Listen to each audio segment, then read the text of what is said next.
CDS Bipin Rawat ने दरअसल पाकिस्तान को चेतावनी दी, वार्निंग दी। एलएसी विवाद का फायदा उठाने की कोशिश पाकिस्तान न करे। भारत अपने दुश्मनों को जवाब देने में पूरी तरह से सक्षम है।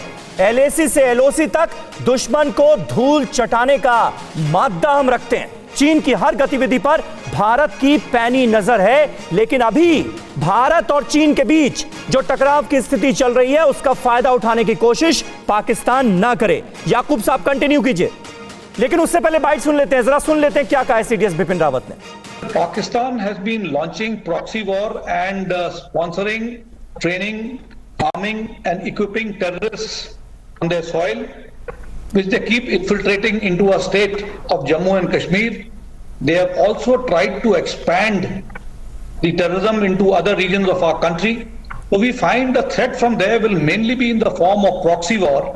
But should any threat develop along our northern borders, Pakistan could take advantage of that and create some trouble for us on the northern borders. CDS Bipin Rawat को हम सुन रहे थे। याकूब साहब, जिस बात का मैं जिक्र कर रहा था उसी का जिक्र करते हुए बिपिन रावत साहब का यह स्टेटमेंट हमने आपको दिखा दिया। दरअसल मसला तो देखिए वही है, टेररिज्म को जिस तरह से एक्सपोर्ट किया जा रहा है आपकी धरती से हिंदुस्तान में। देखिए, जो मसला आपको दरपेश है वही मसला हमें दरपेश है। हम ये ट्रस्ट डेफिशिएंसी है, यानी कि आपके और हमारे दरमियान में एक एतमाद की कमी के जो हमेशा से रहती है कि हम ये समझते हैं कि बलूचिस्तान के अंदर या कराची के अंदर जो इंसर्जेंट्स हैं या जो हमारे यहाँ दहशतगर्दी होती है उसको भारत सपोर्ट करता है, उसको रॉ सपोर्ट करती है। और यही इल्ज़ाम पाकिस्तान के ऊपर है कि जब आपके यहाँ कुछ होता है तो आप ये समझते हैं कि हम उनको इक्विप कर रहे हैं, हम उनको लॉन्च कर रहे हैं। आपकी तरफ से तो ये झूठा प्रोपेगेंडा किया जाता है, लेकिन इसकी तो पोल खुल चुकी है, अब तो पूरी दुनिया मान रही है। बड़े बड़े इंटरनेशनल आतंकवादी आपकी सरजमीन पर जमकर फल फूल रहे हैं। ये तो अब फैक्ट सामने आ चुका है ना। देखिए, मैंने आपसे यही बात की कि जब आप ये कहेंगे तो हमारे पास भी वही एविडेंस है। याकूब साहब, भारत और चीन के बीच टकराव के जो हालात हैं उसका फायदा उठाने की कोशिश की आज की डेट में पाकिस्तान नहीं कर रहा है।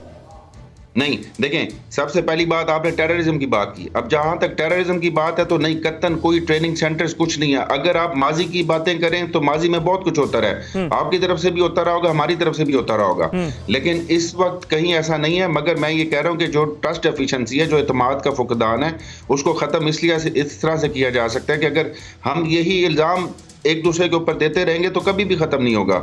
यानी कि उसको कम करने के लिए यही है कि आप देखें, कलबोशन था, उसको हमने एक्सेस दी, कॉन्सुलर एक्सेस दी, जो भी इंटरनेशनल रिक्वायरमेंट्स थी, जो भी उनके वो फैसला था, हम वो कर रहे हैं। यानी कि उस मामले में भी कोऑपरेट कर रहे हैं। ये नहीं कि हमेशा हम लड़ते रहे। अपनी सरजमीन पर बड़े बड़े टेररिस्ट को पालना पोसना बंद कर दीजिए, तभी बातचीत की टेबल पर आ सकते हैं। ये हिंदुस्तान की हुकूमत का रुख रहा है, जो कि पाकिस्तान को बहुत अच्छी तरह से समझ में भी आता है, लेकिन आप ना जाने क्यों मानने को तैयार नहीं होते टीवी डिबेट्स में।